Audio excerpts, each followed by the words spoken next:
Boy, tough crowd. Stop talking. Okay. Hey! Let's go. Please! What the heck? What the heck?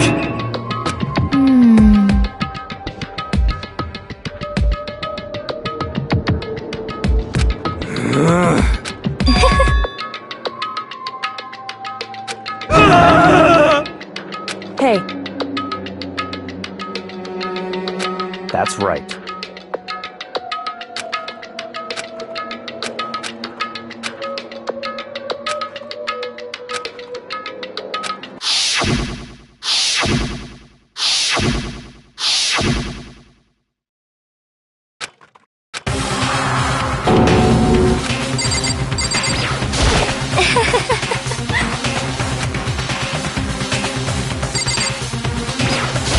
Hey.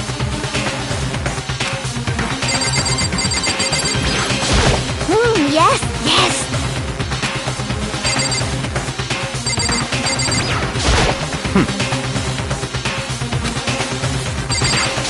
Damn.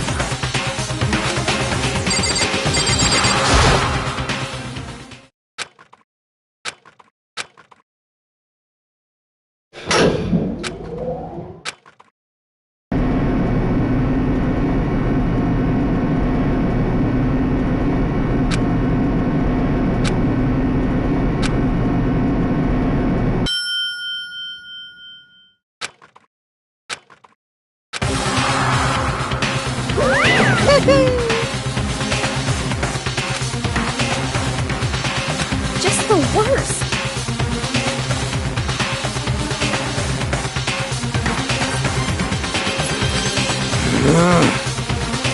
Wah? Come on.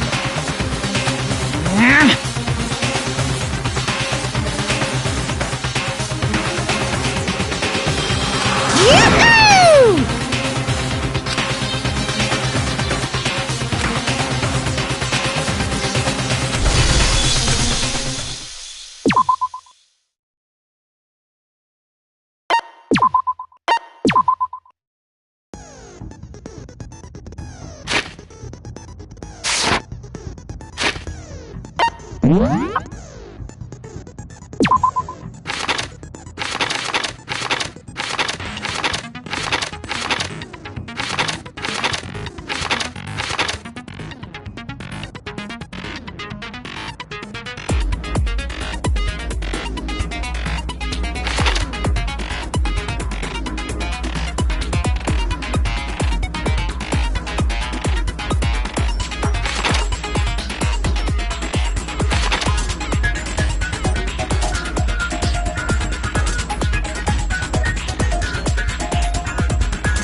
Let's begin with a basic explanation of the class trial. So, your votes will determine the results. If you can figure out who done it, then I'll punish everyone besides the blackened, and the one that deceived everyone else will graduate.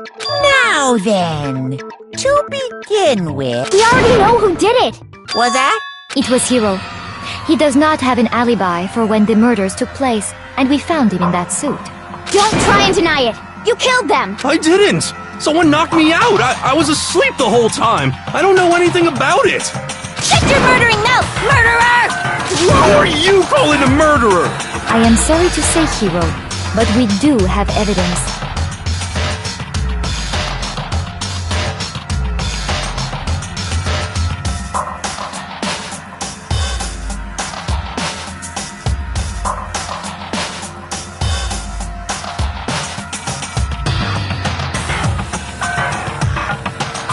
blueprints for the suit.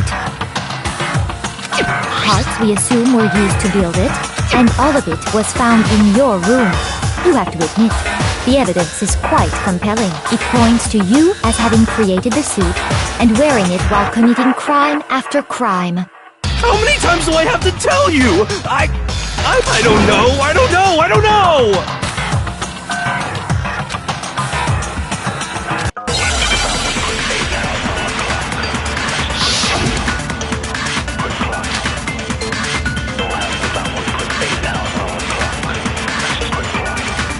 Everything we found in your room.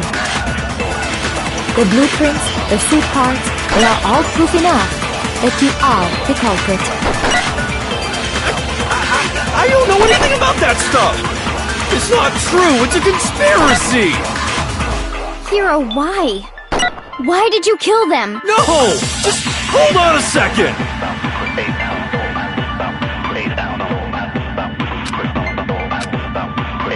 Everything we found in your room.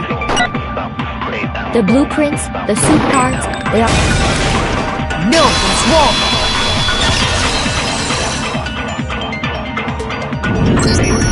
Are we sure Hero really made those blueprints? What do you mean? Well, take a look at this. It's the note that Hero wrote, asking everyone to meet up after Alter Ego disappeared. The handwriting's obviously different, wouldn't you say? When you compare it to the blueprints. There's no way you could think the same person made both of them. Unless that person made it a point to disguise their handwriting. No, the differences are bigger than that, I think. Come on! I'm not smart enough to think of trying to change my handwriting anyway. So Makoto, are you saying you don't think Hiro's the culprit? And he is not the only one. I think Hiro is innocent as well. Then who was in that Robo-Justice suit? Is it like Hiro said? Was there really someone running around in a second suit? The suspicious individual hidden within the suit. Go ahead, Makoto. Tell them who it was. So? Who was in the Robo-Justice suit?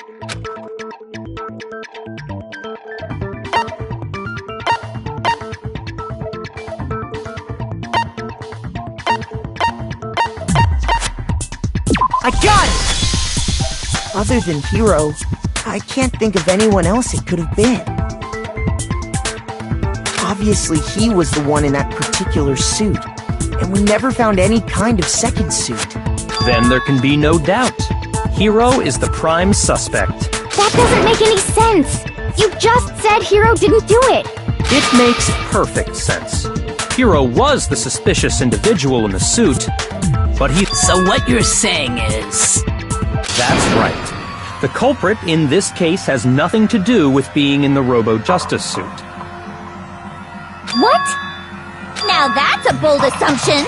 And what reason do you have to make such a statement? You do have a reason, yes? Of course. But before we get to that, there's something else we need to clarify first. So let's get that out of the way. Hey, stop trying to boss us around! All things have a proper order.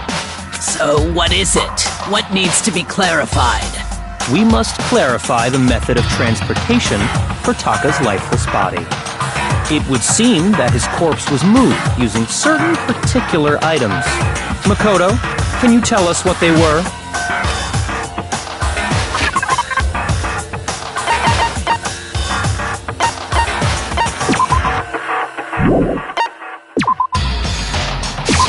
I got it!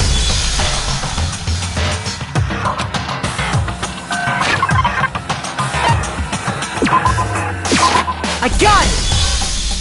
They were a dolly and a tarp, right? So, let's see if I can explain. Taka's body disappeared from the equipment room, and then we rediscovered it in the repository.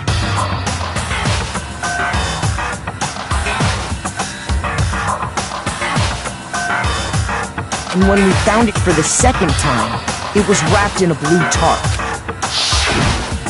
It was the same tarp that, up until then, was stored in the equipment room. So the killer must have seen it there and decided to use it when they moved Taka's body. That way, they wouldn't leave any bloodstains while they were moving it. Okay, that explains the tar. And the dolly? Same thing.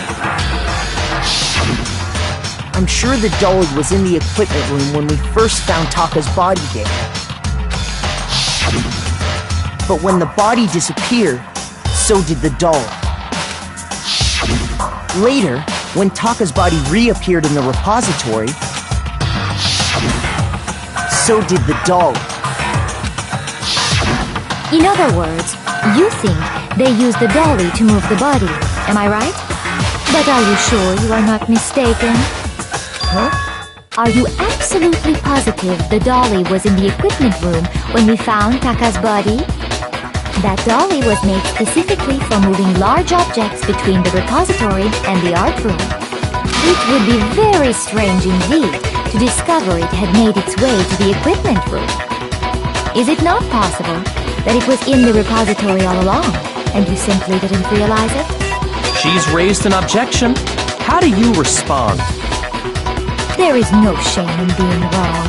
Nobody expects much from you anyway. We have all accepted the fact that you rarely understand what is going on around you.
You have it wrong!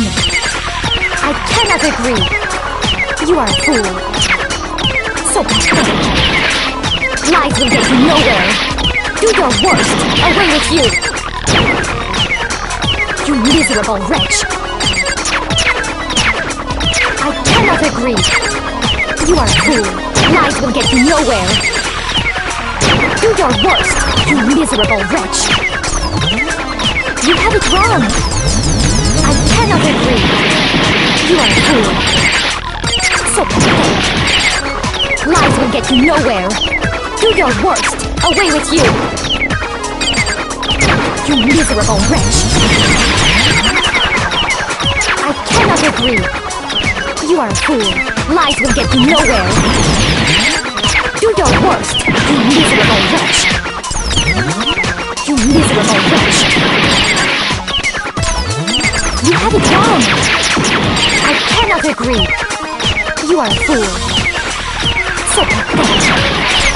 Lies will get you nowhere! Do your worst! Away with you! You miserable wretch! I cannot agree! This should prove it!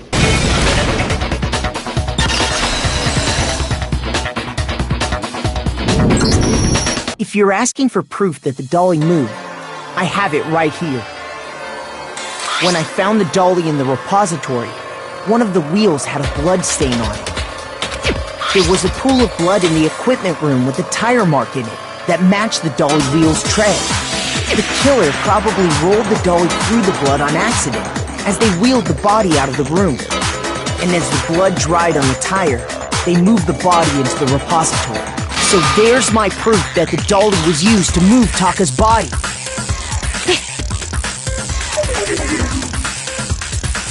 Well, anyway, that was just something we had to get out of the way. Let's get back to the main subject. Yeah, the subject of how Robo-Justice didn't do it. Because if it's not a killer robot, then what kind of robot is it? I'm not sure that really matters. I'd be happy to explain why the occupant of the suit couldn't possibly be the killer. If you look back on how the body was transported, it will become immediately obvious.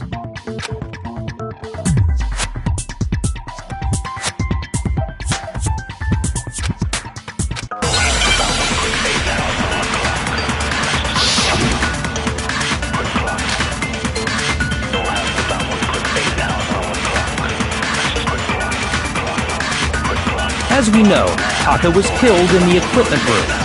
And from there, the body was moved to the repository, correct?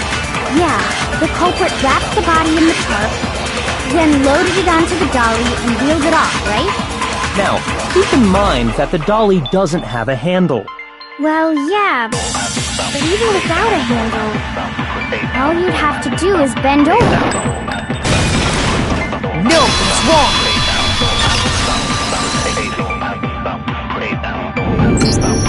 You're absolutely right that you could push a dolly without a handle if you stoop down low. But if you were wearing that suit, do you think you could actually get into a position like that? What do you mean? Think back to what you said when we were all checking out the suit together. Remember?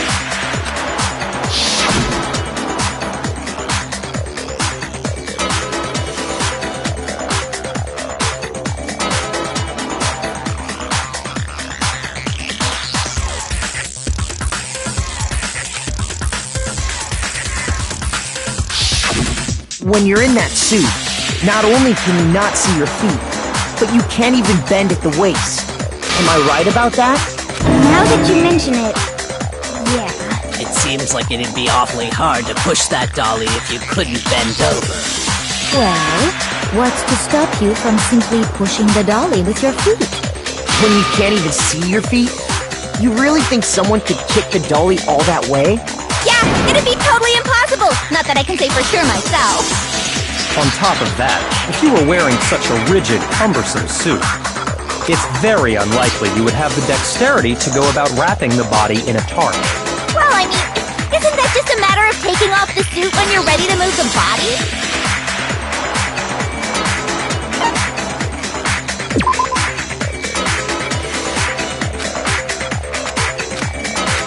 Shoot!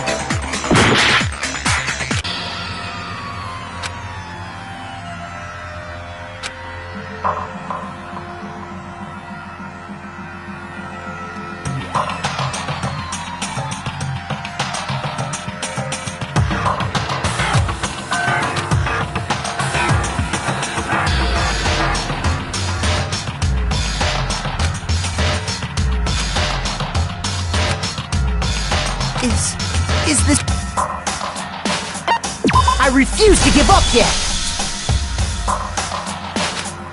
You're absolutely right that you could, but if you were wearing that suit, do you think you could act...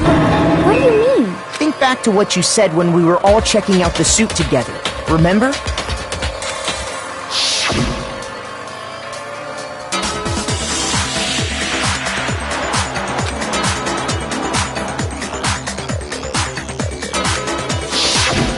When you're in that suit, not only am I right... Now that you mention It seems like it... Well, When you...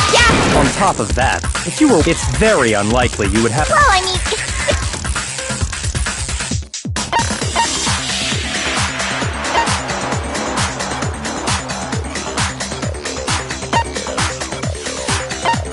I got it! I don't think taking off the suit was an option. If you remember...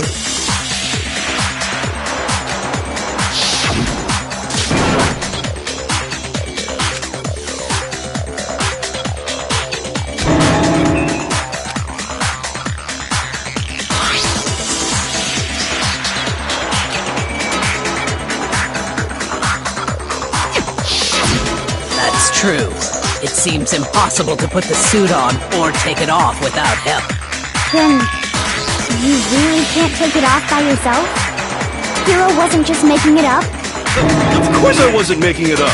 If he could have gotten it off by himself, I don't think he would have let us see him wearing it. Showing up in the suit was basically an invitation for everyone to suspect it.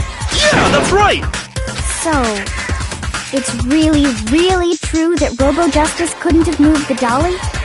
To be clear, whoever did move the body, it couldn't have been Hiro in the robot suit, correct? No, wait. Just a second, if you please. Have you forgotten about the picture that I took? You all got a good look at it, did you not? The image of Hifumi being dragged away by Robo-Justice? If whoever was in that suit is not the culprit, how do you explain that? Besides, do you remember what the now deceased Hifumi said?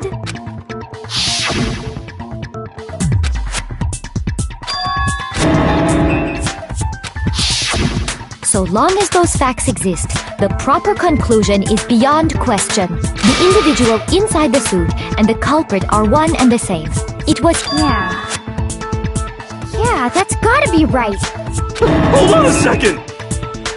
It's still far too early to reach that conclusion. Besides, there's no hurry to decide who did it. Before we rush to a verdict, shouldn't we explore every single possibility? Instead of seizing on one viewpoint, the truth is uncovered by analyzing things from every angle. Perhaps, but where do we go from here? Let's review this series of unfortunate events from the beginning. Maybe we'll uncover something new. What a pain in the ass! I don't disagree, but our lives are on the line. If this is what it takes, we have to do it. Plus, maybe we'll get to find out where the heck Kyoko was when everything went down. All right then, let's take another look back at what happened. I suppose we could start with this morning. 4 of us gathered together in the dining hall. Makoto, Hina, Kyoko, and myself. We waited there for quite a while, but nobody else showed up, so we went to look for everyone. That was around 8 a.m. And as soon as we split up, Kyoko went missing. Soon after that, Hina found Celeste in the rec room and quickly came to get Makoto and me. It seems I was unconscious for about an hour after I was attacked by my mystery assailant. I know it was an hour because I remember being attacked a little after 7. That was when we saw Celeste's picture and discovered that her assailant had been wearing a strange costume. As it turns out, it was Robo-Justice. It also soon became clear that this same Robo-Justice had abducted Hifumi. We were soon joined in our search by Byakuya and Toko, and then went on to find Hifumi in the library. He was injured, so we took him to the nurse's office and resumed our search for the suspect. But not long after leaving the nurse's office...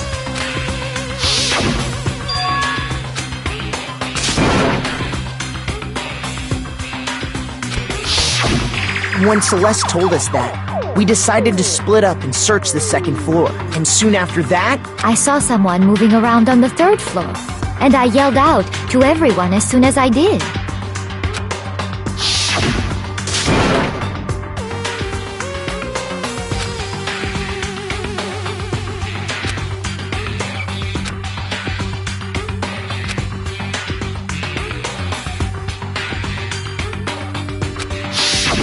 and then...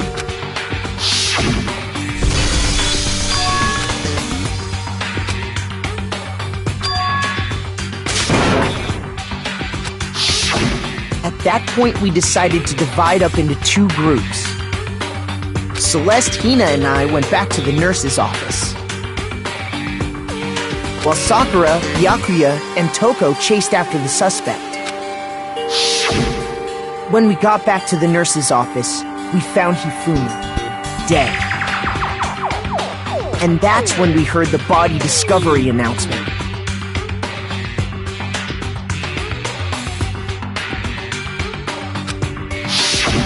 I left Celeste and Hina there and headed back to the 3rd floor to let the others know what had happened.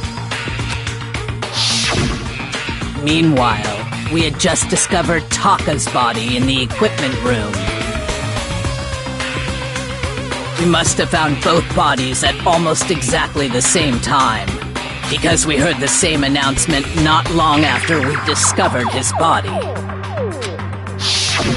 And that's when I told you guys about Hifumi. Then the three of us headed for the nurse's office. But right after we left the physics lab, we ran into Celeste, who'd arrived after us, and she told us something very surprising.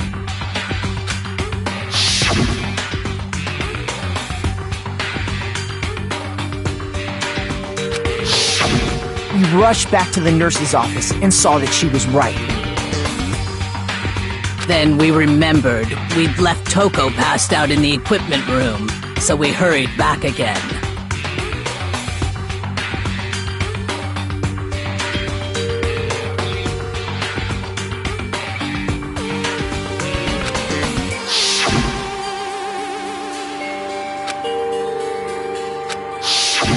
But when we got there, we discovered that now Taka's body had also gone missing. Next thing we knew, we were searching the school for 2 missing dead bodies.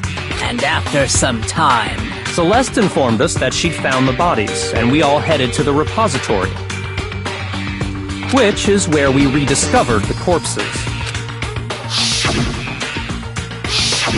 I think that about covers it. I see. The whole thing sounds exceptionally complicated. It certainly seems to me that these are not a simple series of connected events. Okay, well, if that's true, then what? Rather than a single series of events, I think we have to consider each murder a separate situation. And from there, we can uncover the contradictions surrounding all of them. Now then, let's get started, beginning with what happened to Taka.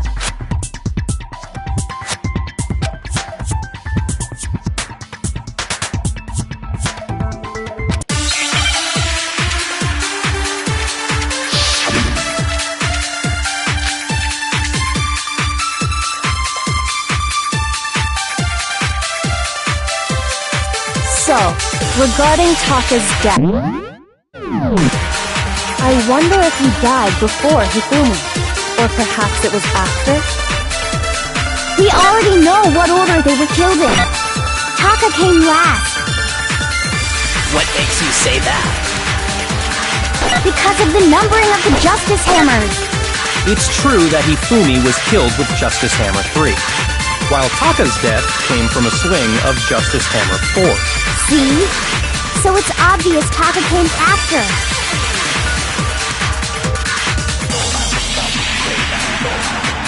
So, regarding Taka's death, I wonder if he died before Hifumi, or perhaps it was after?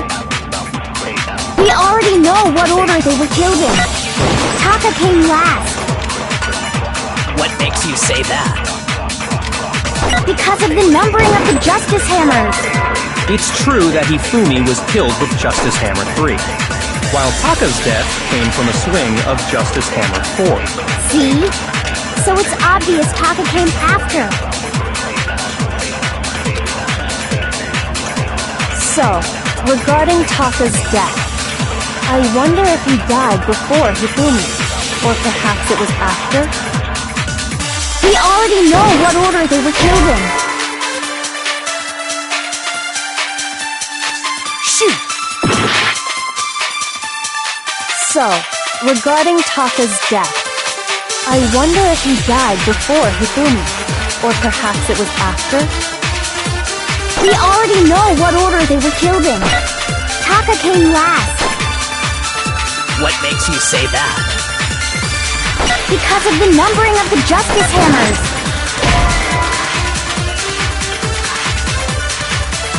Shoot! So, regarding Taka's death, I wonder if he died before Hifumi, or perhaps it was after? We already know what order they were killed in. Taka came last. What makes you say that? Because of the numbering of the Justice Hammers. It's true that Hifumi was killed with Justice Hammer 3, while Taka's death came from a swing of Justice Hammer 4. See? So it's...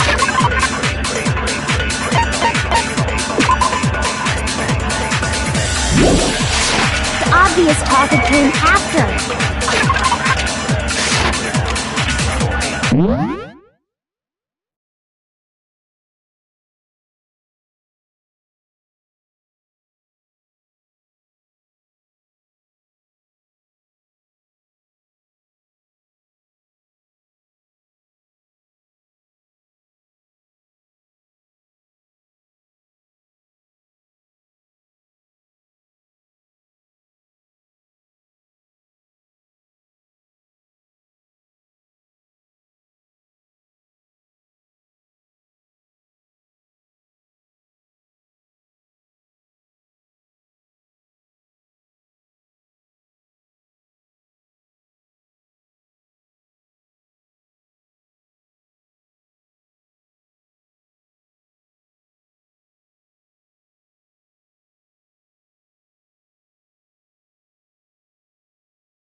So, regarding Taka's death, I wonder if he died before Hifumi, or perhaps it was after? We already know what order they were killed in. Taka came last. What makes you say that? Because of the numbering of the Justice Hammers. It's true that Hifumi was killed with Justice Hammer 3, while Taka's death came from a swing of Justice Hammer 4. See? So it's obvious Taka came after.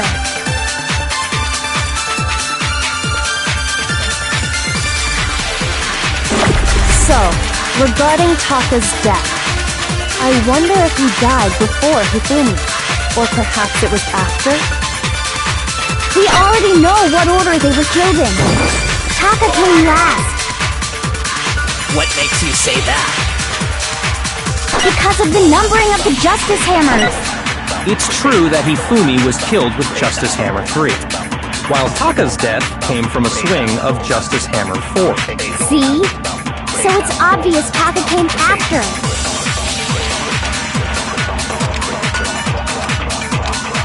So, regarding Taka's death, I wonder if he died before Hifumi, or perhaps it was after?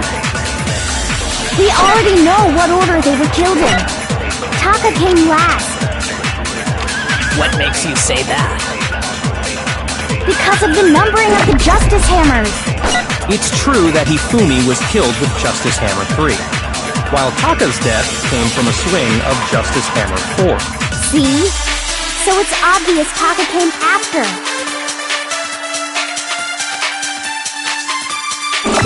So, regarding Taka's death, I wonder if he died before Hifumi, or perhaps it was after? We already know what order they were killed in. No, that's wrong.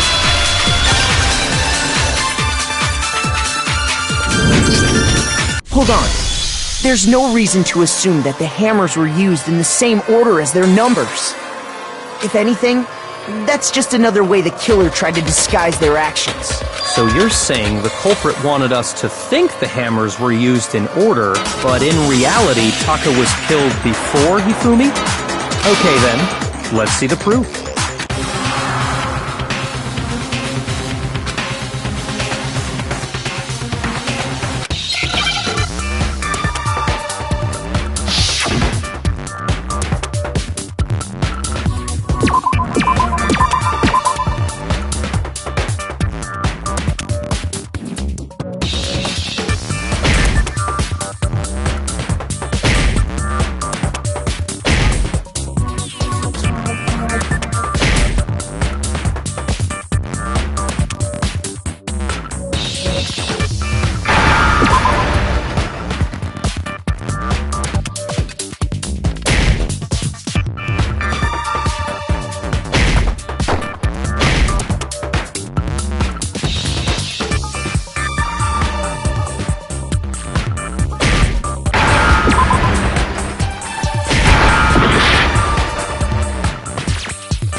Now I understand!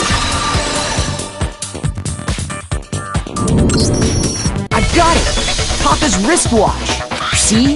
Look! It broke with the hands pointing just past 6 o'clock.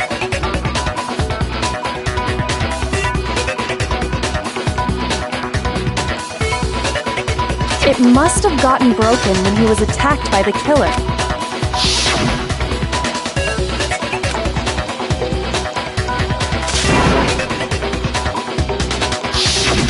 So if it wasn't broken after 6 last night... And that would be his official time of death. But if that's true, then he was killed well before Hifumi. And before Celeste was attacked this morning, which happened around 7. That's right. Taka was killed before any of the other incidents took place. That simple fact slipped past all of us. We made the wrong assumption about the order of events, all because of those justice hammers. That's exactly why the culprit wrote the numbers on each hammer and had them increase in size. That way, when we saw how they were used in each incident, we'd easily make that wrong assumption. Now, if Taka was killed around 6, then everyone's alibis for his murder go out the window. Because when he was killed, we hadn't met up in the dining hall yet. That may be true in the case of Taka's murder, but all of our alibis still hold true for Hifumi's death. That's right. With him, at least, we're all safe.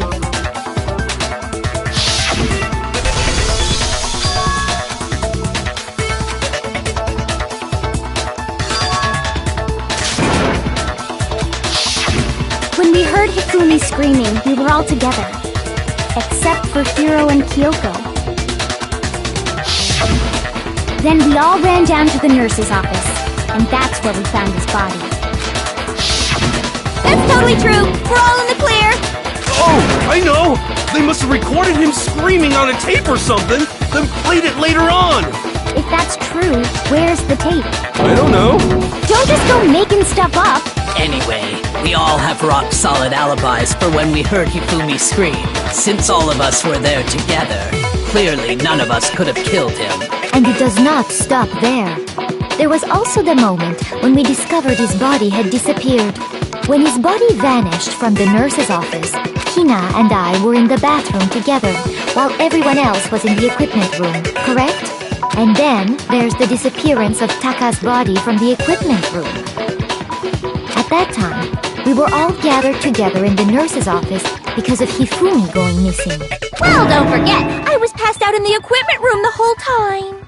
Wait, then what if Genocide Jill did it? She could have dragged Taka's body out of there right then! Even if she could pull that off, there's no way she could have done the same with Hifumi's body, because, as we just established, she was passed out in the equipment room when his body disappeared.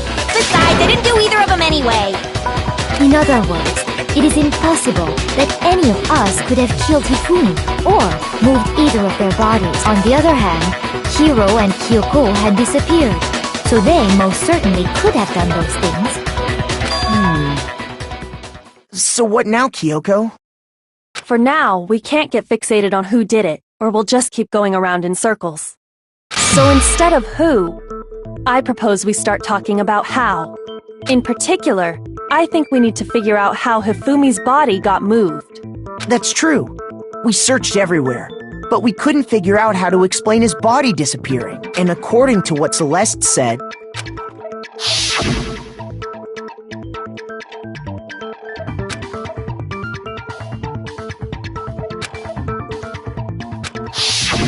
his body apparently disappeared in the 1 minute her and Hina took their eyes off of it. But to carry that much weight from the first floor up to the third? Oh man, yeah!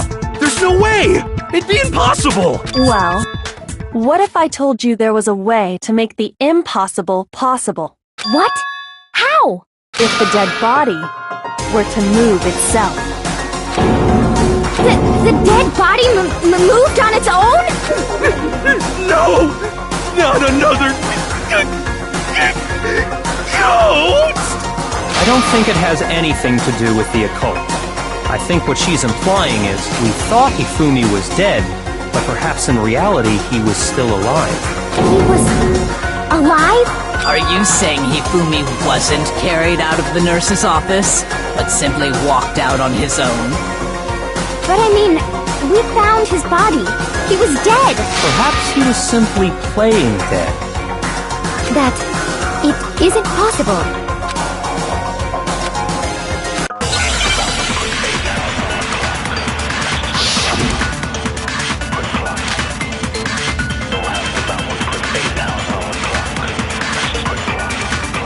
Are you saying that when we first found Hifumi in the nurse's office, there's a chance he was actually still alive? No, it is impossible. Hifumi was dead, without a doubt. And you know that how? Surely you heard the body discovery announcement along with the rest of us. Hifumi's dead body had been found. And that is why the announcement was made. Are we really so sure about that? Maybe the announcement was intended to signal someone else's discovery.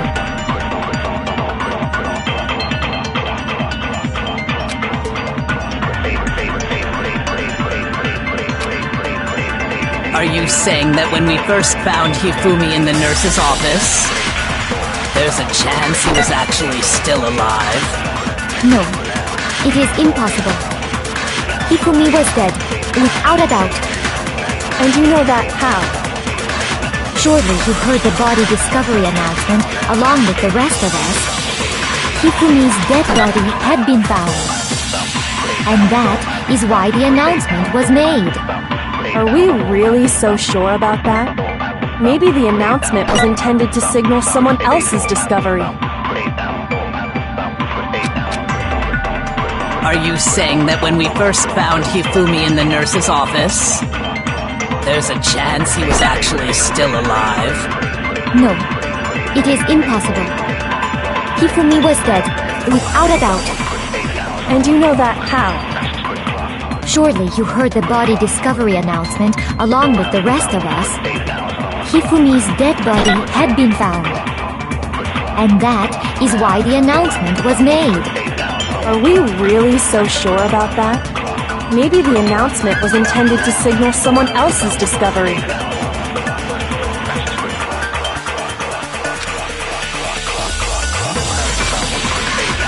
Are you saying that when we first found Hifumi in the nurse's office, there's a chance he was actually still alive? No, it is impossible. Hifumi was dead, without a doubt. And you know that how? Surely you heard the body discovery announcement along with the rest of us. Hifumi's dead body had been found. And that is why the announcement was made. Are we really so sure about that? Maybe the announcement was intended to signal someone else's discovery.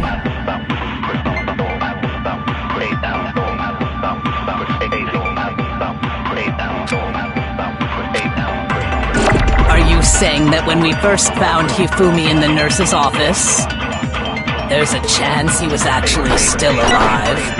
No, it is impossible. Hifumi was dead, without a doubt. And you know that how? Surely you heard the body discovery announcement along with the rest of us. Hifumi's dead body had been found. No, it's wrong!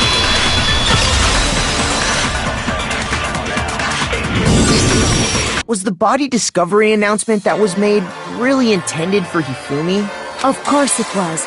The announcement played right after we discovered his body. Maybe. But that was also the same time that Taka's body was found. That's right. It wasn't long after finding his body that we heard the announcement. So there's a good chance we made a mistake in there somewhere. I think we've confused whether the announcement was for Hifumi or Taka. First of all, if two bodies had been found, there really should have been two announcements. Maybe Monokuma simply got lazy and rolled them together into one. What do you say, Monokuma? Any comment? Well, it's a very sensitive issue, so I can't go into too much detail. But what I can say about the body discovery announcement is that it's only broadcast when 3 or more people find a dead body for the first time. That didn't answer our question, man. We're asking if you're a lazy bum. No, actually, that was plenty. He said it's only broadcast when a body is discovered for the first time, which means even if we find the same body again later, he won't make the announcement again. If that's true, then why was the announcement made again later on? Huh? Later on? Exactly. We heard the body discovery announcement twice.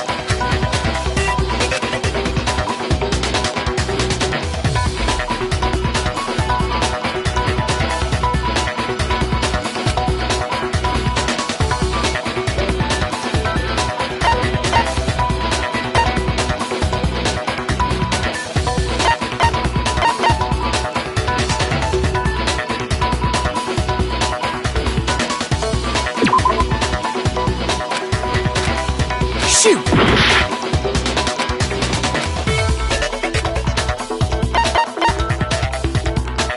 I got it! We heard it a second time in the repository when we rediscovered the two bodies.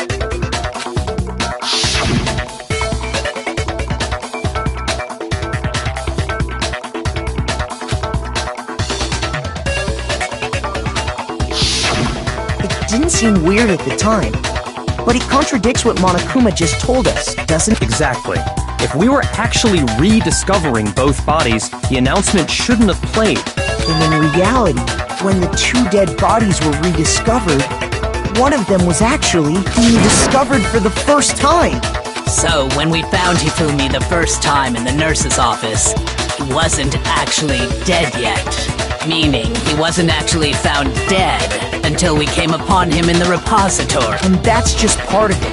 There's one other thing that leads me to believe he was still alive in the nurse's office. Oh, I know! Because he was super good at playing dead! That is the worst logic I have ever heard. But honestly, I do not think there's any... Okay then, let's take another look at the events surrounding the discovery of his body. Then it should become clear whether he was really alive or not. This whole thing is pointless.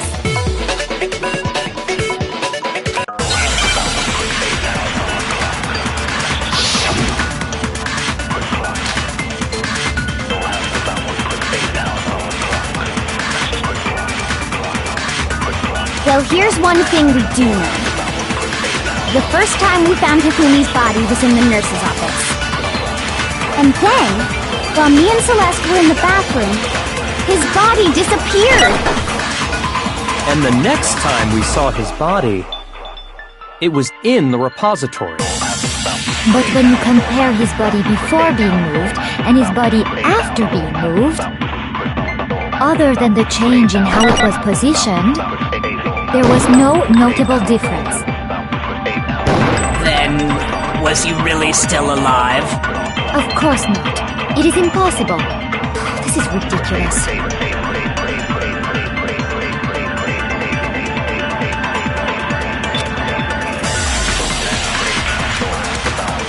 Well, here's one thing we do know. The first time we found Hifumi's body was in the nurse's office. And then, while me and Celeste were in the bathroom, his body disappeared! And the next time we saw his body, it was in the repository. But when you compare his body before being moved and his body after being moved, other than the change in how it was positioned, there was no notable difference. No, it's wrong!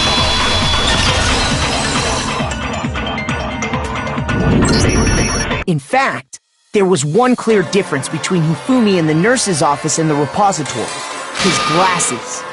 That fact alone proves that he was only playing dead in the beginning. Perhaps you'd like to fill the rest of us in? When we found Hifumi in the nurse's office, his glasses were covered with blood. But when we found him again later in the repository, they were spotless. And I found the item he used to wipe them clean in the nurse's office trash can.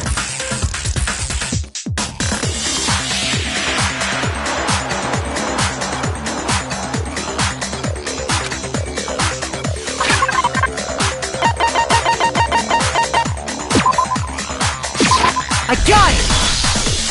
It was a glasses cleaning cloth featuring a certain cartoon mascot. One look at the bloodstain on the cloth should make things clear. This piece of cloth was used to wipe Hifumi's glasses clean.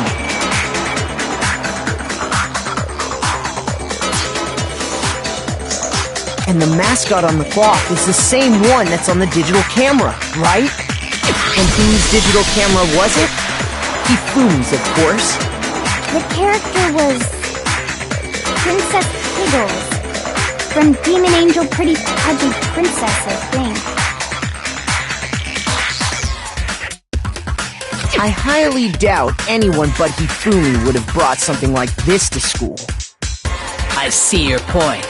And the only people here who wear glasses are... I wouldn't be caught dead using a tacky piece of garbage like that. A few tissues is all I need to keep my glasses clean. Then there's no question. It belonged to Hifumi. So what you're saying is... What exactly? What I'm saying is, the blood on his glasses was wiped away using his own glasses cleaning cloth. Even if that is true, it does not mean he wiped the blood off himself. But who would benefit from a clean pair of glasses other than the glasses owner? That's a good point. And it must have been him, right? So let's assume that Hifumi was still alive in the nurse's office. He pretends to be dead. Then when he's alone, he wipes his glasses clean so he can see. Then he stands up and walks out on his own 2 feet. And with that, the impossible task of moving his copious corpse becomes possible, wouldn't you say? But then, if he was just pretending to be dead, what was with all that blood? Was it paint or something? The fridge in the nurse's office contains packs of blood for emergencies. He probably used one of those. He figured if he was gonna play dead, he should go all out, so he just dumped it everywhere! But he got crazy with it and had to wipe his glasses off when he was done! God, what an idiot! And if Hifumi was still alive at that point, the disappearance of Taka's body is easily explained. It should be perfectly obvious who must have moved Taka's corpse.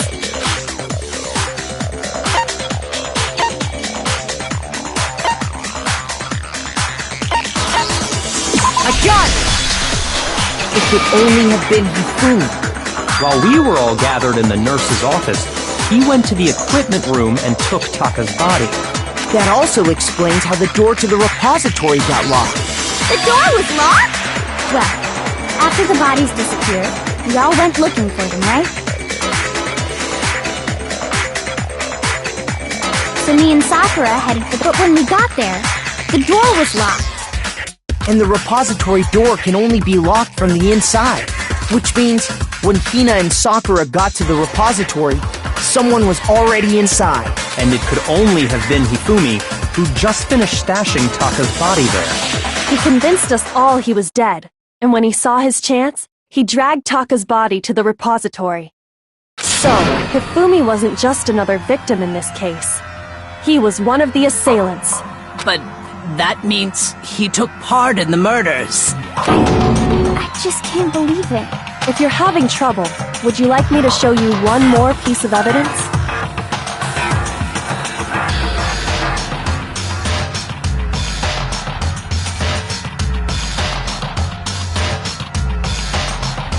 There's more?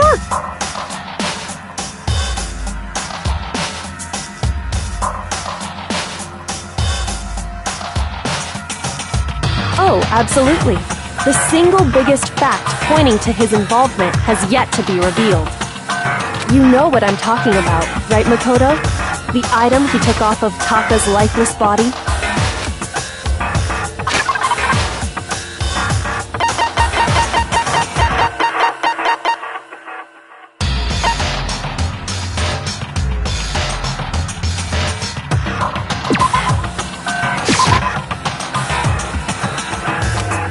Shoot!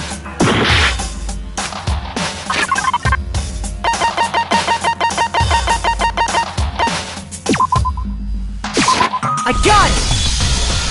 You're talking about the note Hifumi had hidden away, aren't you? Hidden note? That's right. We found it stuffed in his pants.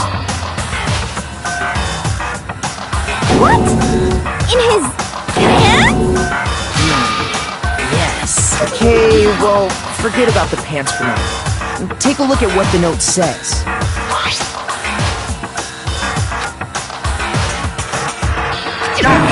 That's the note I was telling you about. The one that told me where to go. Huh? Wait, this one's a little different. In my note it said, Monokuma can't find out, so don't tell anyone else for now. Let's meet in the rec room at 1 a.m. I see. Then this note isn't the same one Hiro got. It's not the same? In other words, the killer got in touch with another person besides Hiro. And that person could only have been...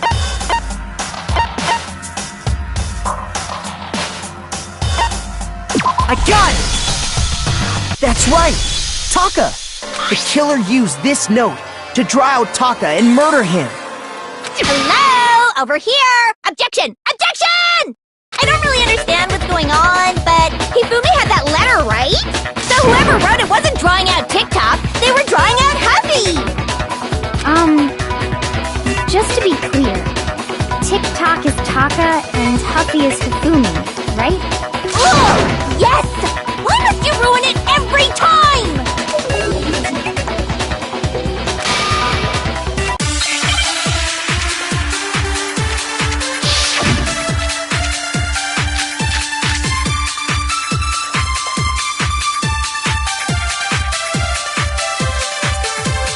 Huffy had the note, right?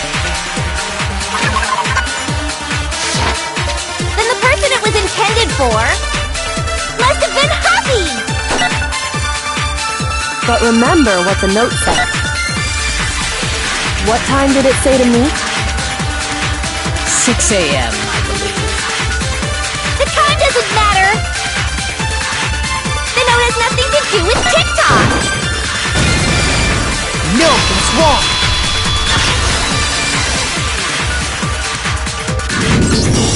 No!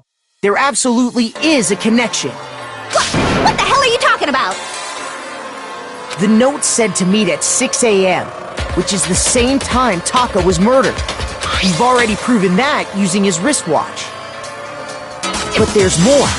Look where the note says to meet. The equipment room, right? Which is where Taka was killed. I see. So, Taka was murdered at both the time and place written in the note. I think that should be plenty to show that this note was definitely meant for Taka. Well, when you put it like that... No further objections! Then someone used that note to trick Taka. Just the same as me. The culprit really is a cold-blooded monster. Telling people they found a way out.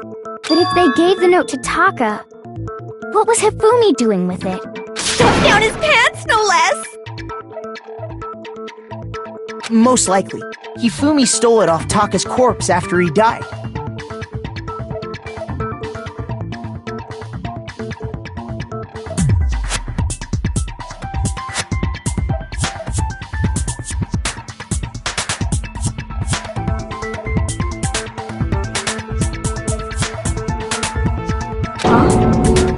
Where's your proof? Go ahead, show us.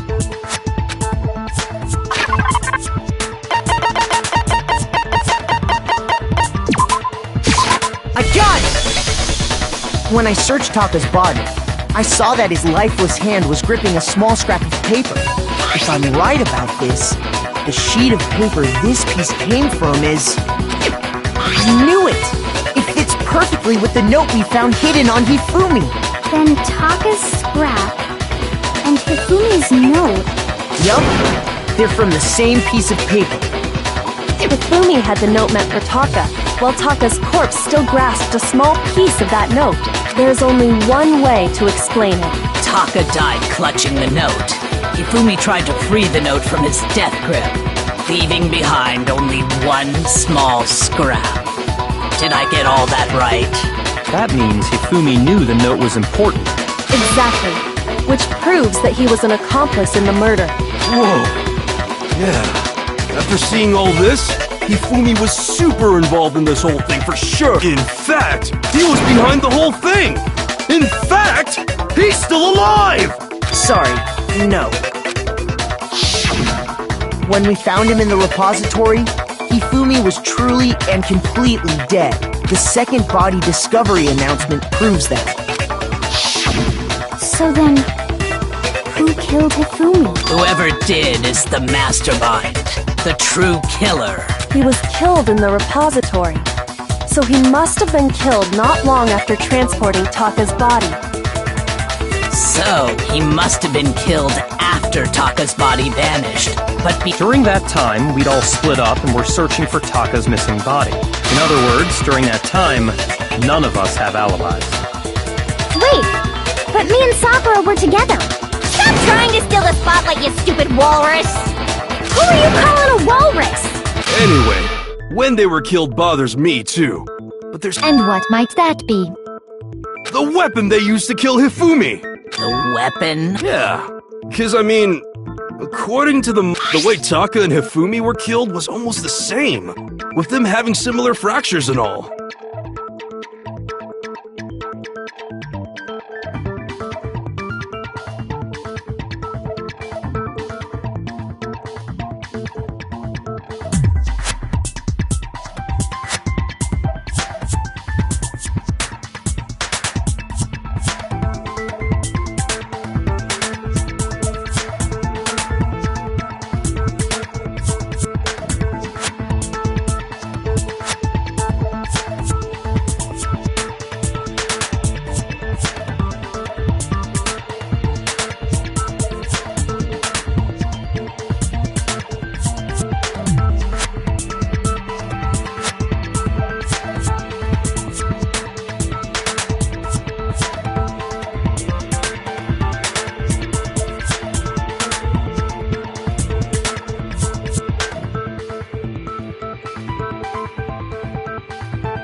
But Justice Hammer 3 and 4 were still laying around in the nurse's office and equipment room, right?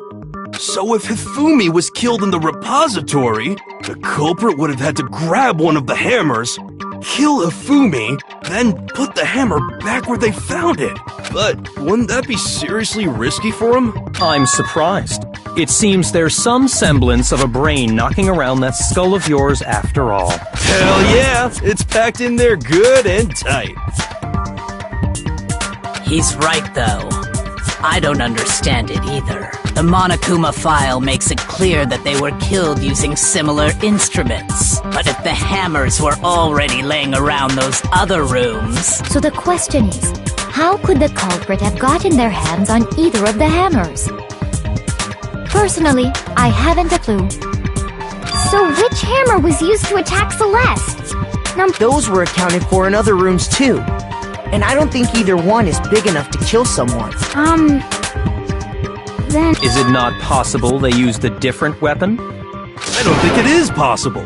They were both killed with the same kind of thing, right? So then, what was used to kill Hifumi?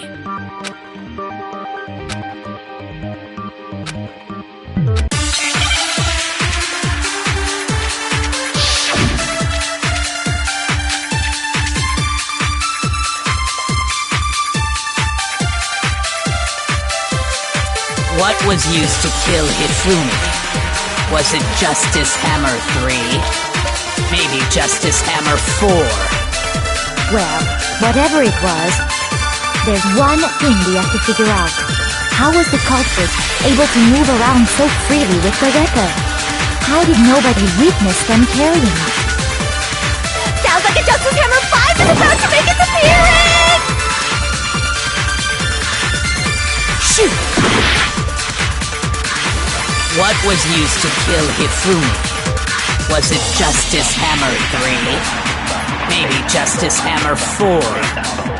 Well, whatever it was, there's one thing we have to figure out.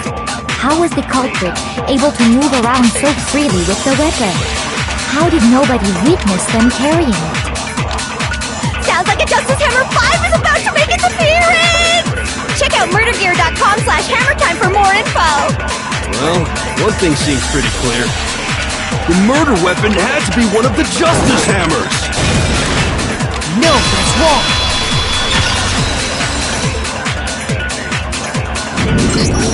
The murder weapon wasn't a Justice Hammer at all. No, it was something completely different. But, seriously? A different weapon? Specifically, a hammer from the repository. The killer could have easily used that to kill Hifumi. Now, all the hammers in the repository were covered in flecks of grit and debris. But for some reason, one of them had been scrubbed clean. Huh? And the reason it had been scrubbed clean was most likely because it was used to commit murder. If the hammer got covered in Hifumi's blood, of course they'd have to clean it off. I'd also like to point out that the repository has all kinds of hammers. Big ones, small ones, and even some flat, mallet-like ones. I think whoever made the Justice Hammers used those as a basis for their design. If that's true, that would explain the Monokuma file's note about the wounds being similar.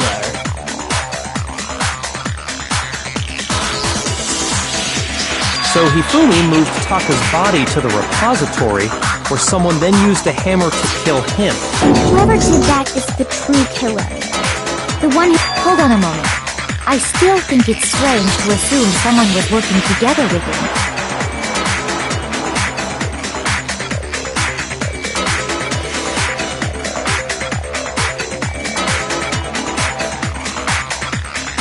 The way the graduation rule works, there is no benefit to helping someone else carry out a murder.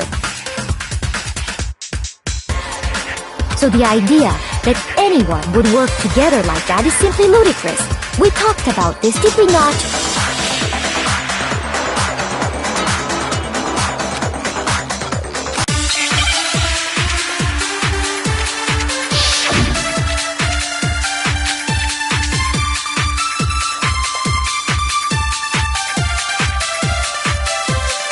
Based on the rules that have been laid out for us, even if more than one person is complicit in the murder, only the one who actually carried out the act can graduate and survive.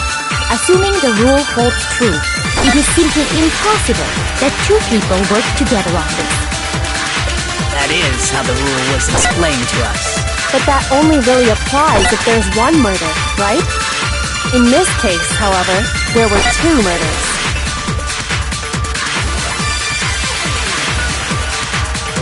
Based on the rules that have been laid out for us, even if more than one person is complicit in the murder, only the one who actually carried out the act can graduate and survive.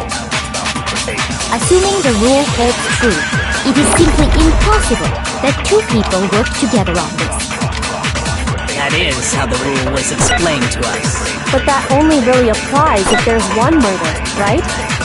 In this case, however, there were two murders.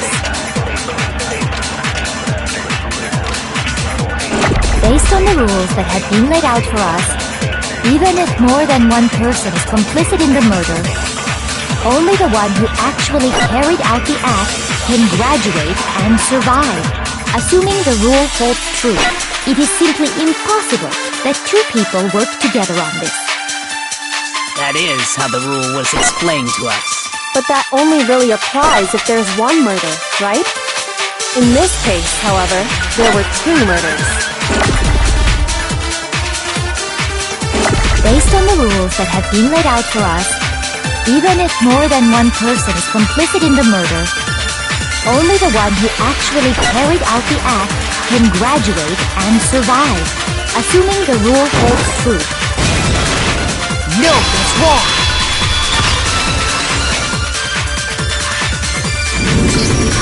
Since there were two murders, it's at least plausible that more than one person was involved. What do you mean? If there'd only been one murder, then yes, the idea of an accomplice isn't really worth considering.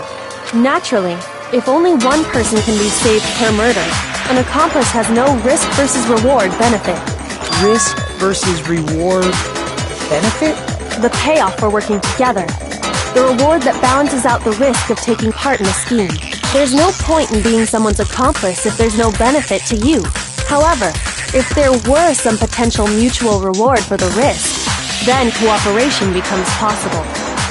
You're saying that two people could act as each other's accomplices to commit two separate murders. I think that's what the true killer told Hifumi. They would each have an accomplice for their crime. And based on the case's events, Hifumi would have been the first one to act, murdering Taka. They made him carry out the first murder so he couldn't back out of helping them later on. So in this case, there wasn't one single person committing multiple murders. Instead, each person killed someone. creating two separate incidents. And it only looked like one person because that's how the true killer designed it to look. A single suspicious individual, a similar weapon used in each crime, disappearing bodies.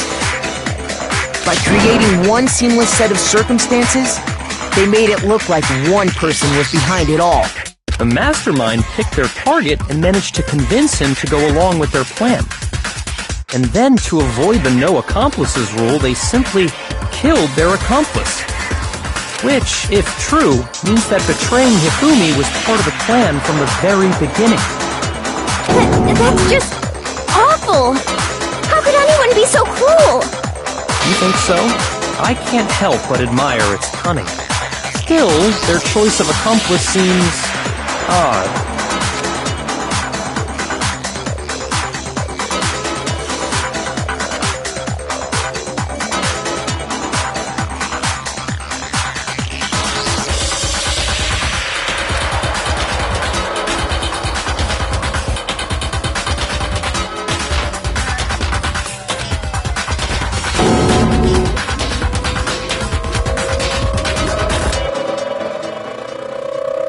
I understand how an accomplice could be involved, but then who was the one pulling Hifumi's strings?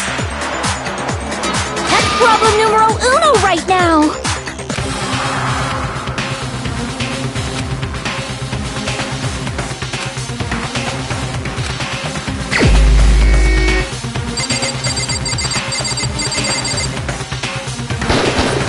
Here's my answer! It was Celeste. So I'm the suspicious individual now, am I? I really do hate this kind of joke. A joke? I wonder. So what you are saying, then, is that I specifically chose to work together with Hifumi. The idea that I would choose to spend any amount of time interacting with him, that I would go within 10 feet of that shit for brains, that lazy, worthless, goddamn idiot! Pardonnez-moi. Just to be clear, there is evidence to support it. Is that so? It is. Throughout the investigation, there was certain behavior that was common only to the two of you. Considering what we've learned so far, it only further proves that the two of you were working together.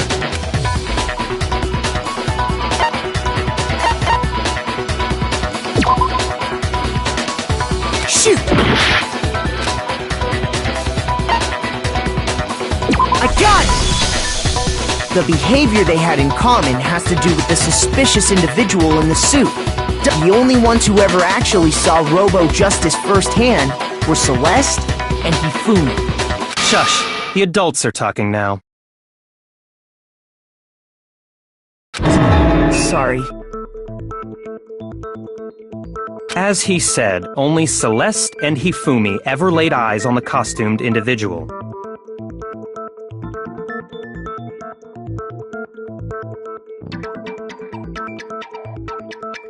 If we accept that Hifumi was one of the culprits, we can't help but suspect what Celeste has said as well. Are you saying everything they told us was a lie? After taking Hifumi to the nurse's office, we all began our search for this individual, correct? And not too long after that, do you remember what Celeste said?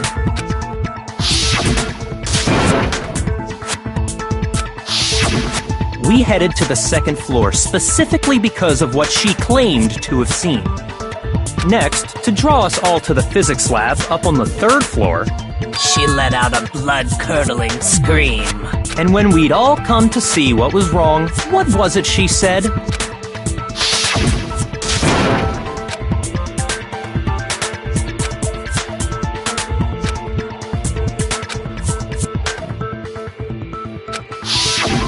Once she'd done her job of getting us all up to the physics lab, it was time for her partner to get to work.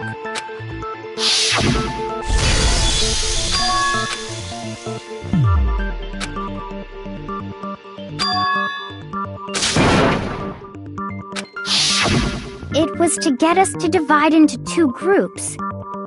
So that we would discover both bodies at the same time? In fact, Celeste was precisely the one who proposed that we split up.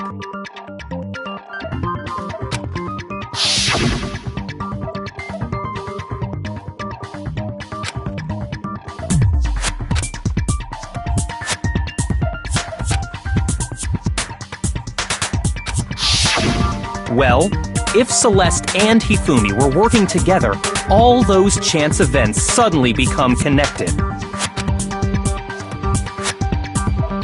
And on top of that, that piercing cry of yours early on.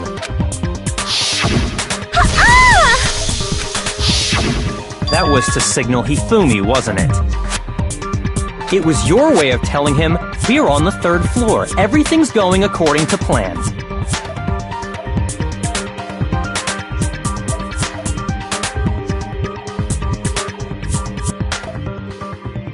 Why else would you let out a scream that could have carried across the sea? I just realized another strange thing. When we found Hifumi in the nurse's office, who we now know was only pretending to be dead,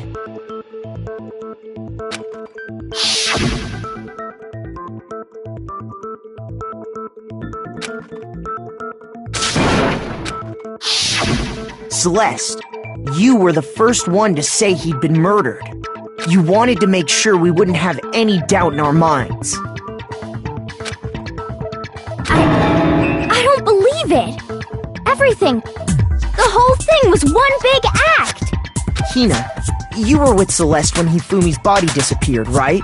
Yeah. I was feeling kinda sick, so Celeste took me to the bathroom. Wait! Then that was... She wasn't worried about you. She just saw a chance to help Hifumi sneak out of the nurse's office. Each piece isn't much by itself, but start putting them together and the picture gets very ugly indeed. Wouldn't you agree, Celeste? I have no idea what you mean. Don't bother trying to deny it. You made one fatal mistake. Oh, did I? I didn't even catch it myself when you first said it, but looking back, I can say that that one little slip-up was your undoing. I'm talking about what you said after Hifumi's body disappeared and we returned to the nurse's office.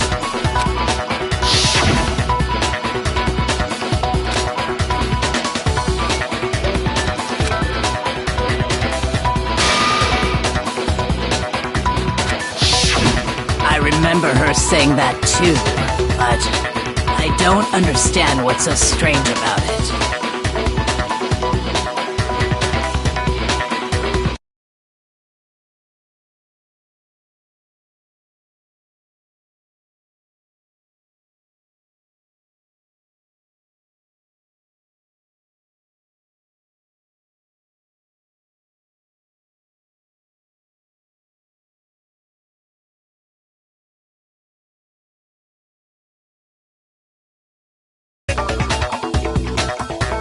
Then pay attention. Sakura, Toko, and I were first.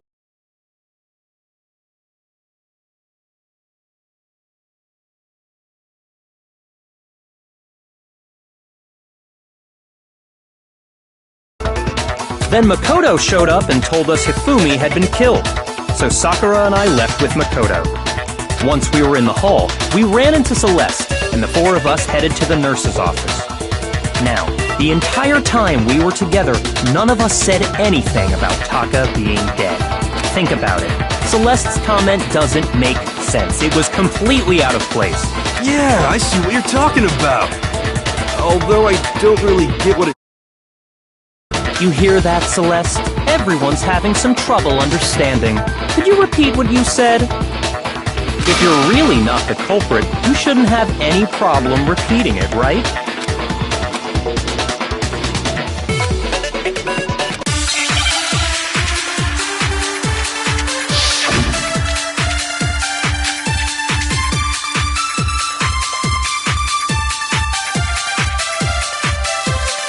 All I said was, they must really be enjoying this. Enjoying the sight of us standing around, frightened and confused. They must be positively elated. We are all going to die here. We are going to die, just like those guys died. Shoot! All I said was, they must really be enjoying this. Enjoying the sight of us standing around, frightened and confused. They must be positively elated. We are going to die. And that is all I said. And that's all it takes to finish this. It's obvious, isn't it, what was so strange about Celeste's comment?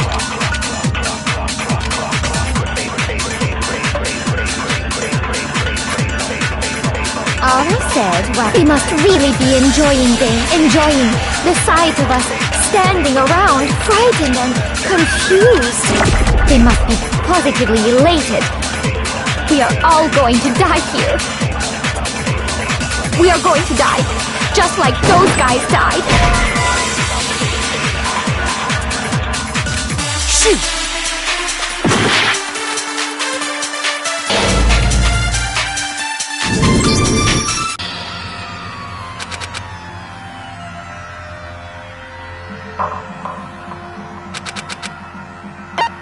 I refuse to give up yet!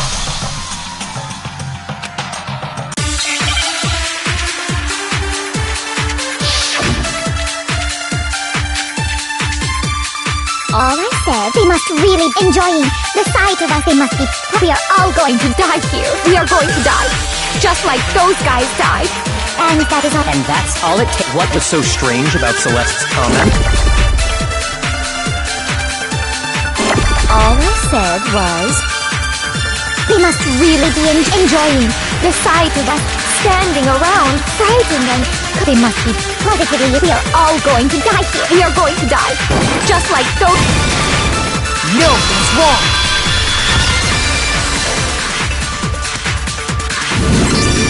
That's right. There's no reason Celeste should have said, just like those guys died.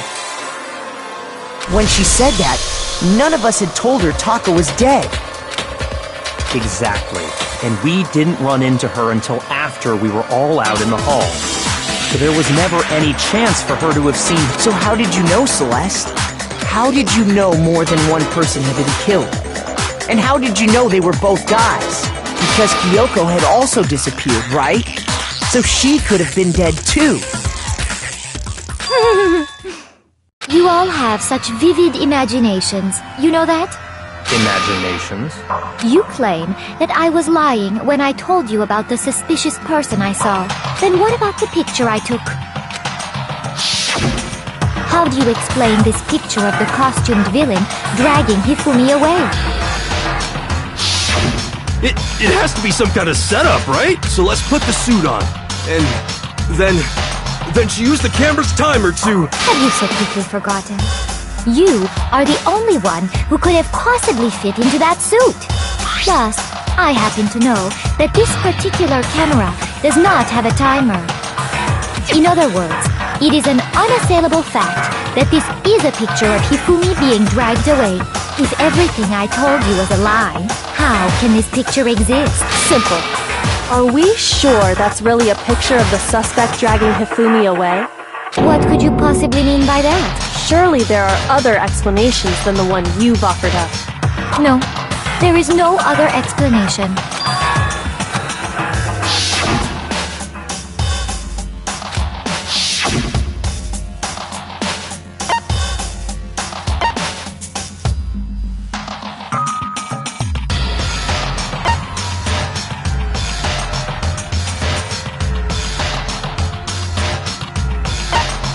I got it!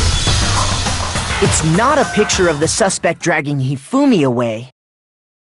I would say it's a picture of Hifumi dragging the suspect away. That's certainly within the realm of possibility. The one being dragged off in that picture isn't Hifumi, but the person in the robot suit. We've simply been led to believe that it's the other way around. And the strange costume might only exist to lead us astray even farther. If you saw someone wearing something like that in this situation, of course you'd notice and be suspicious. That's what happened! You put me to sleep and made me out to be the bad guy in all this! Such a thing is utterly impossible. Hifumi was dragging him away? Ridiculous. Is it? I don't think it's ridiculous at all. Then shut your mouth and allow me to educate you.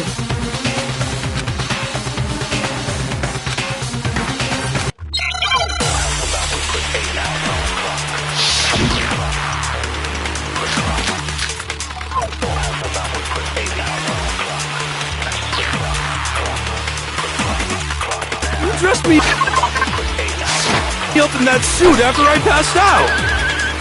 Then you just draped me across Hifumi and had him carry my weight! You tried to make me look like the bad guy!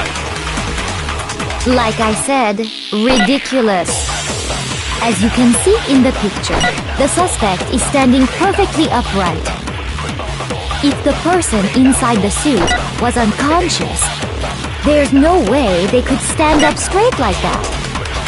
Then the fortune-telling idiot is the culprit after all! No way!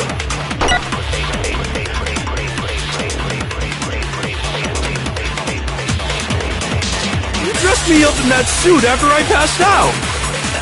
Then you just draped me across Hifumi and had him carry my weight! You tried to make me look like the bad guy! Like I said, ridiculous. As you can see in the picture, the suspect is standing perfectly upright. If the person inside the suit was unconscious, there's no way they could stand up. No, that's wrong!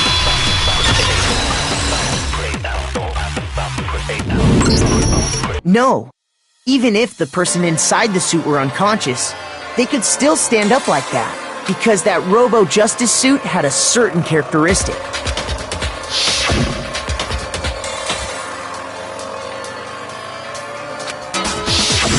That's right! They totally made a mistake when they made it, so it couldn't bend at the waist.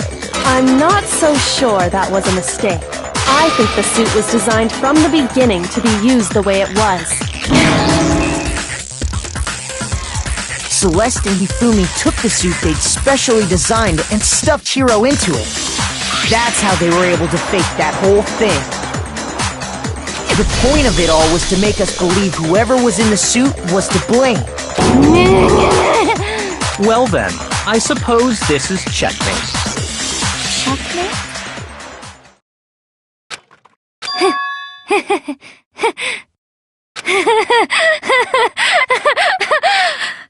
Don't make me laugh, you idiot! What do you mean, checkmate? Celeste? Clearly, you want to cram me into your little guilty box. Well, there's one little problem. Have you already forgotten what Hifumi told us as he lay dying?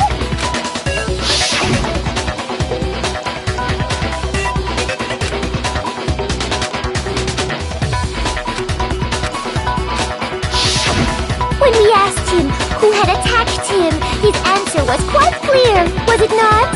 He said, and I quote, Yasuhiro. In other words, Yasuhiro Hakakure!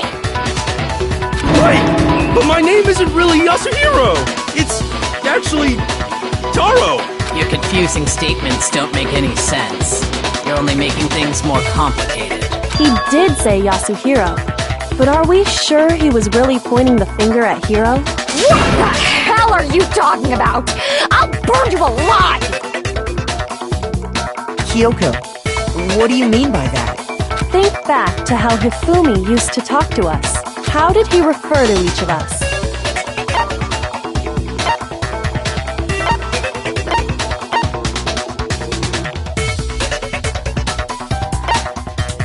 I got it! That's right! Our last names! He called us all by our last names! Exactly. I know I heard him say Mr. Naegi more than once, for example.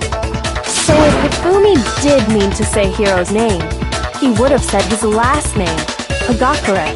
I'm sure it was just incidental. By chance, his first name. Indecent? Don't talk. Random chance. Now isn't that a convenient explanation? No, there's no reason to think he would have said the name any different than normal. But he must have run out of energy before he could say any more. So Hifumi was trying to tell us the last name of whoever killed him? But the name he said doesn't apply to anyone here. Well, no. Hold on. There's one person it could apply to, and that's Celeste. She never actually told us what her real name is. What did you just say? To think you'd take your false accusation so far, I don't know whether to laugh or spit! Come on! Enough with your idiotic blather! Yasuhiro is a loser's name! Do I look like a loser to you? Well, do I? What? I think I've earned the right to be a little on edge. Okay, then fill us in. What's your real name? Make sure your ear holes are wide open and listen up! My real name is Celestia Ludenberg. Could you please stop making me repeat myself over and over again?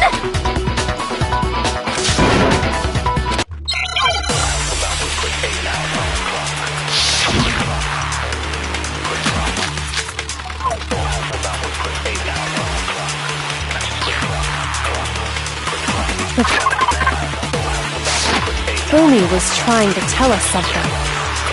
He wanted us to know the killer's last name, Yasuhiro.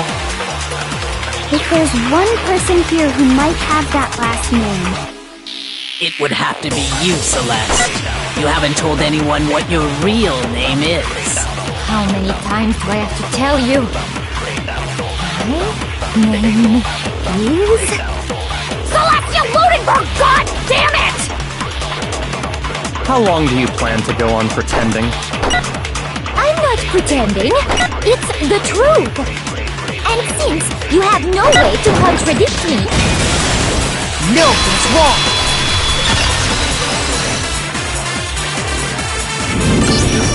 That's it!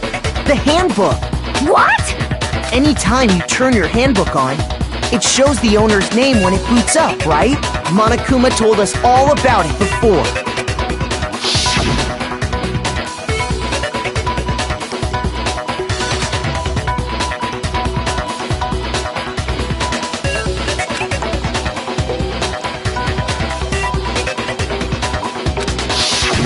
So all we have to do is check her handbook, and that'll clear up everything.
That's how we can find out Celeste's real name.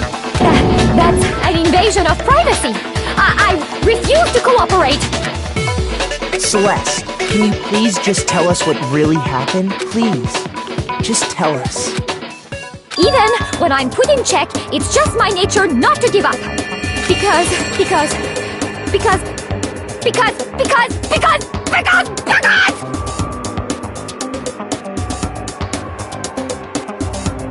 Until the game's over, you never know what might happen!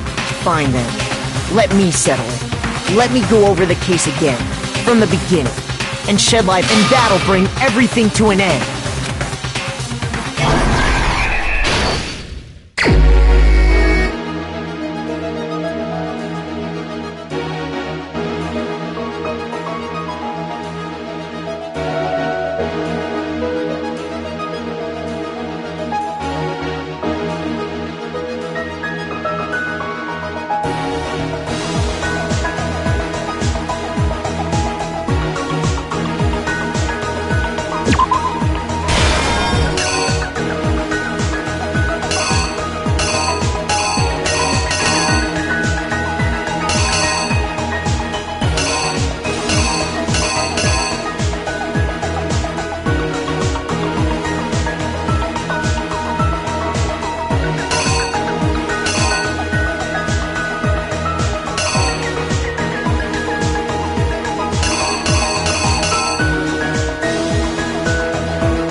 The killer is you! Before anything, the killer persuaded someone to help carry out the murder. And that person was...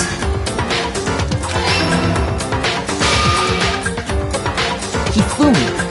With an accomplice, the killer was able to execute a number of otherwise impossible schemes.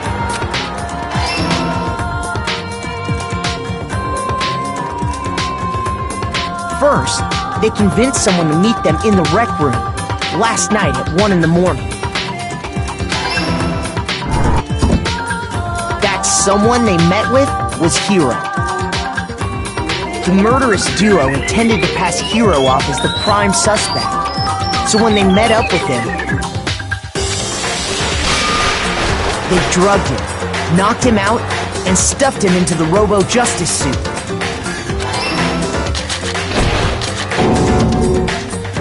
Next, Hifumi positioned himself to make it look like Robo-Justice was attacking him, while the killer used a digital camera to take pictures of the assault. They did all this just to create evidence that would put the suspicion on Hiro.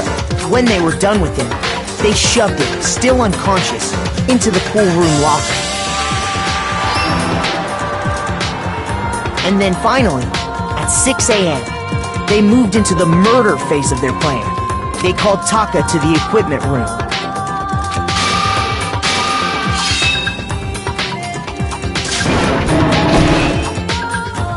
And that's where Hifumi killed him, making it the scene of the first murder.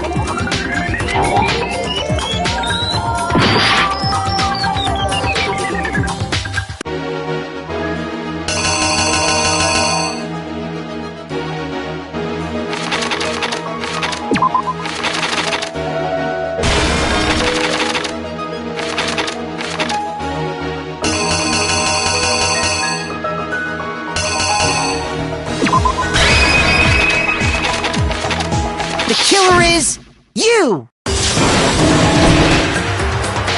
And that's where Hifumi killed him, making it the scene of the first murder. The murder weapon was Justice Hammer 4, which was left there in the equipment room. The reason Hammer number 4 was used was to create confusion about the order of the crimes. So, next they falsified 2 more assault incidents. For these attacks, the killers pretended to be the victims, to solidify Robo-Justice as the suspect. The first fake incident was the attack in the rec room. There, the killers wanted us to see Justice Hammer 1, and the Robo-Justice pictures they'd taken. They wanted to make sure we bought the surprise attack story. The second fake incident was the attack in the library. This time, they planted Justice Hammer 2 and an injured Hifumi to sell us that story. With these 2 incidents, the killers were able to create a certain preconception in our minds that the suspect was increasing the size of the hammers and attacking people in order as they did. We fell right into their trap and started looking for the suspect based on that.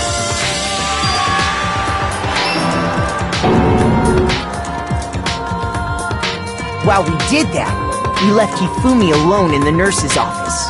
This was exactly what Hifumi was hoping for. He took a blood packet from the refrigerator and Justice Hammer 3 and turned the room into a crime scene in which he himself had apparently been brutally murdered. He let out a scream to draw us back, and when we returned, That's what we found. Meanwhile, the other group that had been out searching found Taka's body at the same time. So when we heard the body discovery announcement, we naturally assumed it was for Hifumi. We left the nurse's office, and Hifumi once again took advantage of the situation. He simply got up and made his escape. When we learned his body had disappeared, we all rushed back to the nurse's office, and once again, Hifumi had the chance he was waiting for.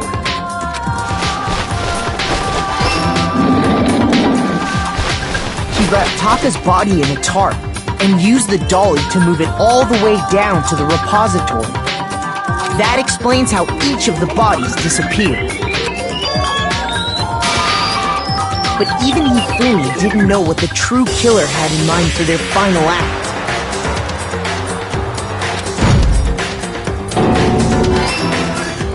Their plan all along was to kill Hifumi and get rid of the one person who could betray them. And they did it using an ordinary, everyday hammer from the repository. That should cover everything that happened in this case. And the...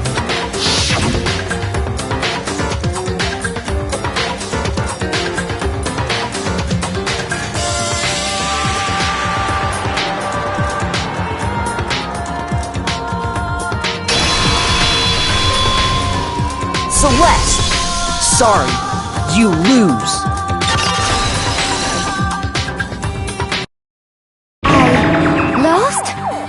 Lost? When was the last time I was forced to utter such words? They hang heavy around my neck. Then you admit it? You're the killer? Listen to you, trying to take charge, as if you're my private instructor. I, Celestia Ludenberg. Actually, no, Taiko Yasuhiro is fine. Taiko? So, you finally accepted it. I'm the kind of person, once I've lost, I don't like things to drag on. Interesting.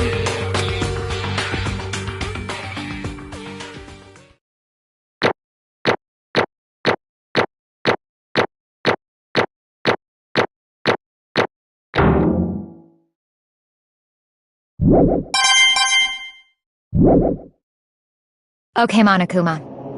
I'm ready to begin. Or, no, I suppose this is the end, isn't it? It is indeed the moment we've all been waiting for. Time to vote, okay? Okay. If you would, please locate your lever and cast your vote. And when the votes are tallied, who will become the blackened? Will you make the right choice or the dreadfully wrong one? What's it gonna be? What's it gonna be?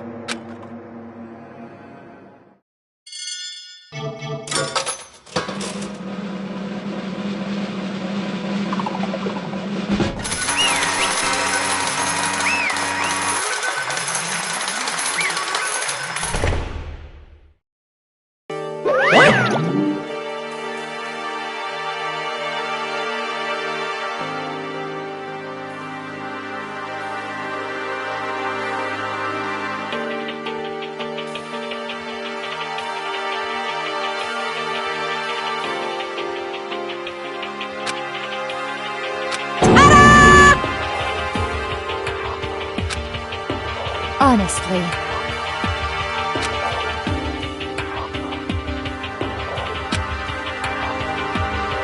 I knew it.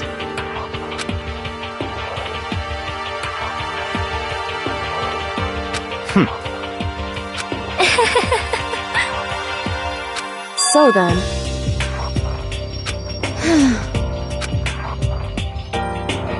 Indeed.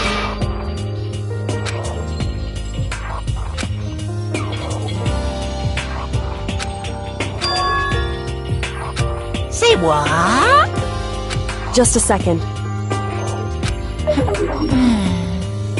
In other words... Indeed. I see.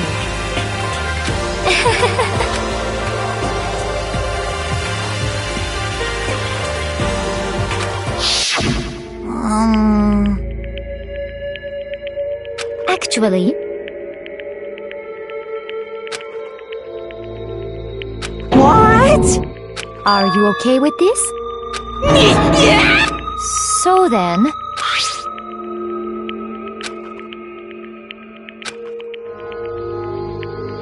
Damnation!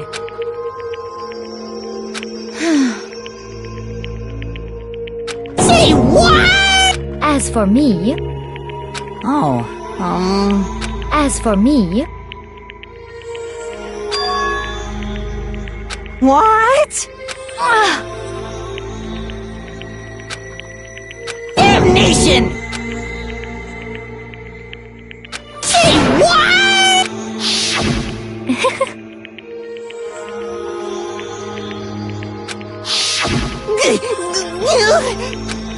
Completely unforgivable! most unfortunate. Actually, What? indeed. Completely unforgivable! Honestly, I swear I will save her! actually,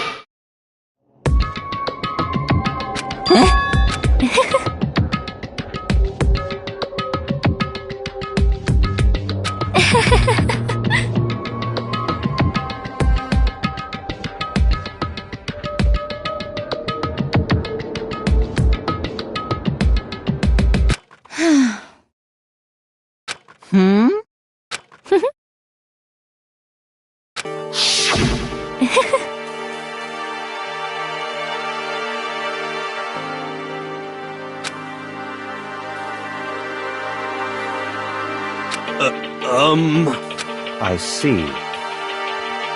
indeed.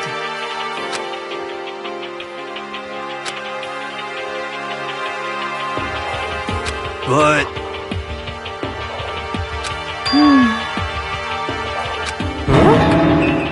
Let's see.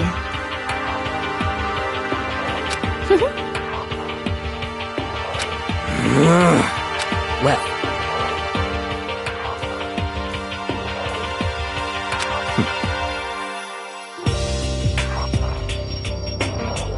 Are you okay with this?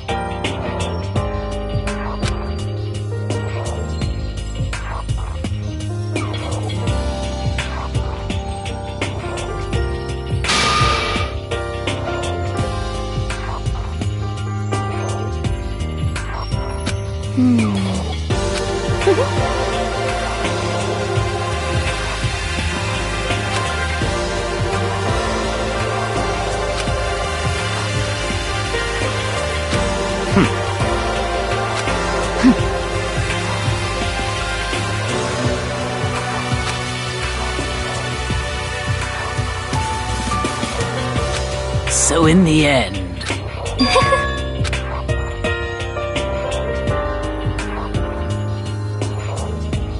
What the heck? Well,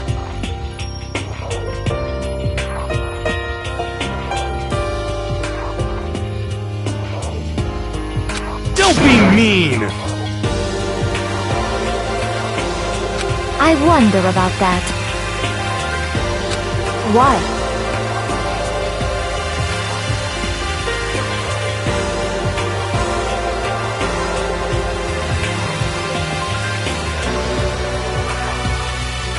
What the heck?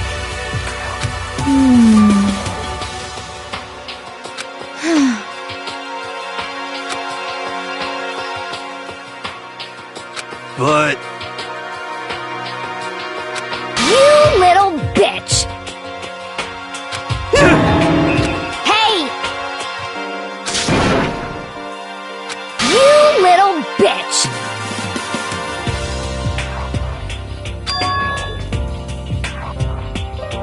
This is fine. Honestly.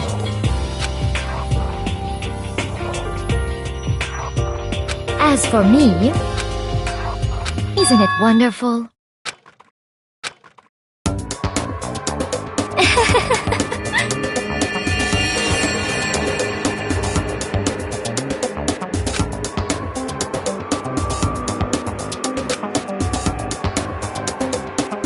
This is fine.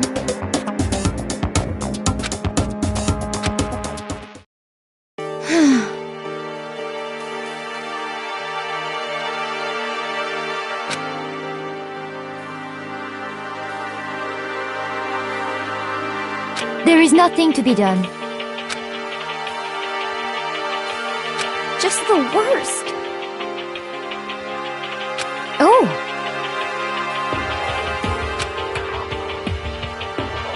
Do you understand?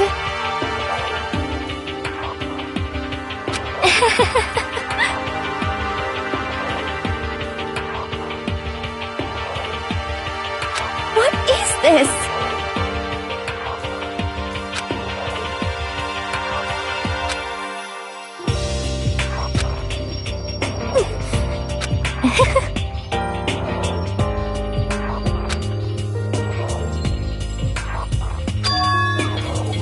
Yes, indeed. Isn't it wonderful? Hey.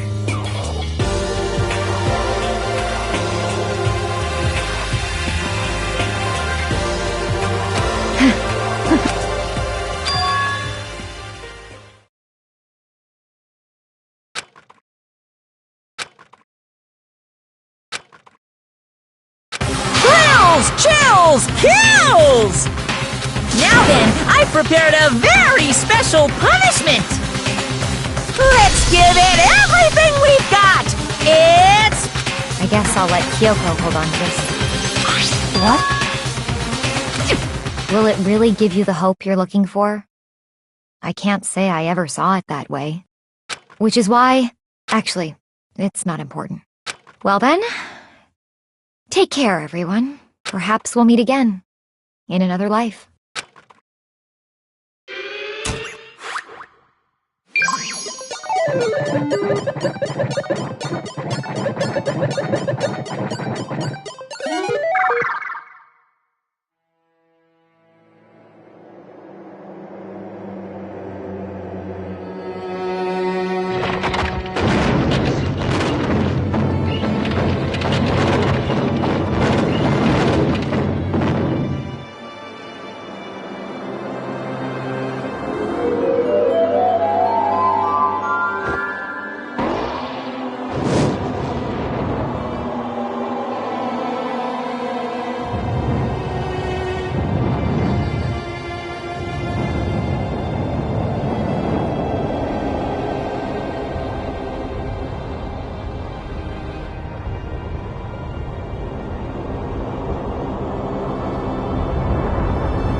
What are you gonna do?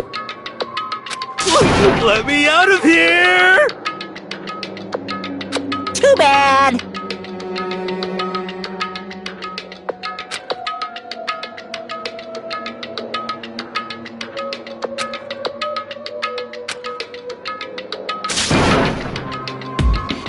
How strange.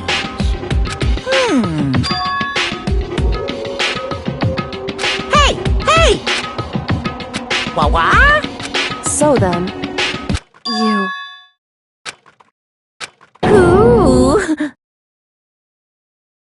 Hey, Ooh, how exciting!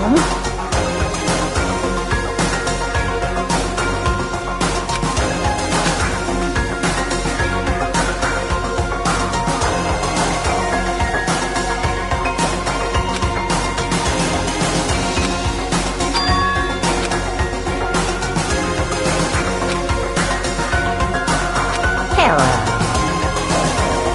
Well?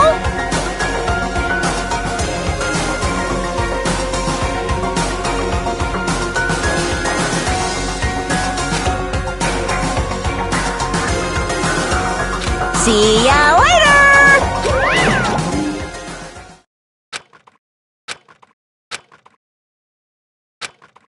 so...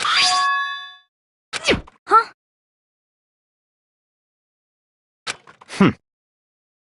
Hey,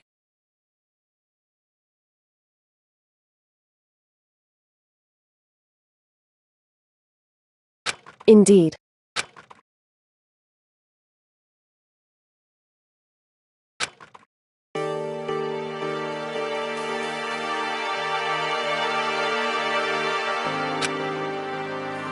Hey,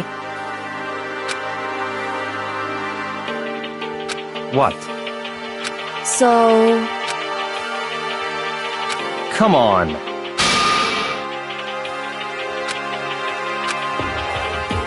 What? Goodbye. well then. Yo!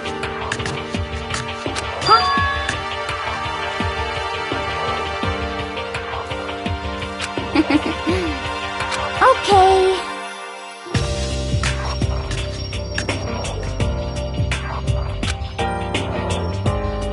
Shall we go? So then,